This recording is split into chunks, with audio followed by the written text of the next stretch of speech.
June 22nd, 1941 was the launch date of Operation Barbarossa. German forces rushed headlong into the Soviet Union, only to be stopped just short of Moscow when the infamous Russian winter struck. But what if the Germans had started sooner? What if they had not been distracted by the events in the Mediterranean Sea? Would they have been able to reach their goals and bring Russia to its knees?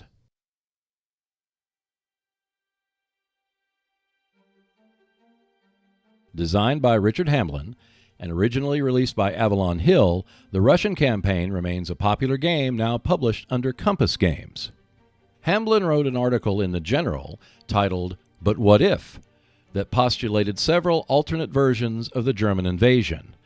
The Mediterranean distraction is one of the 6 variants from the article. The game starts on the March-April 1941 turn. The historic weather was mud, but you can roll on the weather table. If the result is snow, the Axis units are not halved because of supply. Romania and Hungary are neutral and cannot be entered or have supply traced through by either side. The Romanian and Hungarian units become available as stated on the German OB chart, but must stay within their respective countries and at least 1 hex away from any border. You can move them, but they must stay away from the border until their neutrality ends. This means no replacements for the Romanian oil as well. During this neutral time, the Axis may not use sea movement in the Black Sea, and Russia sea movement automatically succeeds.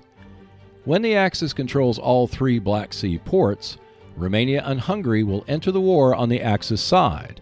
This removes all restrictions and units may enter or leave both countries as normal. There are no Italian units in the game. All German units must be set up in Poland and attack only from their military districts on the first impulse. The 11th, 30th, and 54th Infantry Corps are under no restriction and may attack any Russian unit that they can reach on the first impulse. The German Flieger Corps is available for use in the Russian campaign. 2 units are available at the start, which can be exchanged for any 3-4 in play in May 1943. German paratroopers may drop during the first impulse on any clear weather turn. They may drop into any non-mountain, non-forest hex that is within 8 hexes of a German Army Group HQ unit. They must start the turn off-board, which means that after they drop, they can be moved by rail, sea, or normal movement off the west edge of the board to be eligible to be dropped again.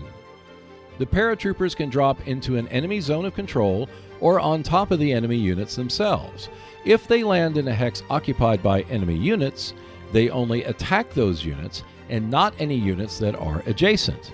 However, if they fail to eliminate or retreat the enemy units from the hex, at the beginning of the second impulse, the paratrooper unit is immediately eliminated. The German paratroopers can never be replaced. They do not need to trace a line of supply, and they can start the game either in Poland or off the board so they can be dropped on the first turn if desired. As compensation, the Russian player will double all Archangel replacement rolls. Plus, in determining victory, if Romania is still neutral, it is considered controlled by both players. And that is the Mediterranean distraction variant for the Russian campaign. Thanks for watching. If you enjoyed the video, please like, share, and subscribe. And I'll see you next Wednesday.